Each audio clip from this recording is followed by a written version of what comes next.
Hi friends, welcome to Satya news Telugu. మనం చూస్తా ఉన్నాం పెద్దపల్లి జిల్లా మంతని మున్సిపల్ పరిధిలోని బొక్కలవాకు సమీపంలో కట్ట మీద నూతనంగా ఇక్కడ తాత్కాలిక మార్కెట్ ఏర్పాటు కోసం తడకలేసి లైట్లతో సిద్ధం చేశారు. ఇదేనండి మనం చూస్తా ఉన్నాం. మొత్తానికైతే మంతని కూరగాయల మార్కెట్ సంబంధించినటువంటి ఒక తడకలతో కూడుకున్నటువంటి లైట్స్ కూడా పెట్టేశారు.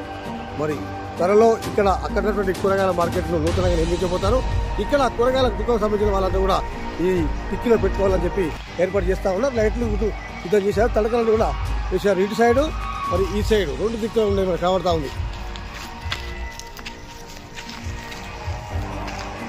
ఇదండి మొత్తానికైతే మనం చూసినట్టయితే లైట్లు మరియు తడకలు వేసి సిద్ధం చేసినటువంటి మంతని మున్సిపల్ సంబంధించినటువంటి ఇక్కడ కట్టకు నూతన మార్కెట్ కు సంబంధించి ఏర్పాటు కోసం ఇక్కడ చక్కదాకా చేసినటువంటి సందర్భం. సత్య న్యూస్ తెలుగు మరిన్ని లేటెస్ట్ వార్తల కోసం మా ఛానల్ ఫాలో కండి.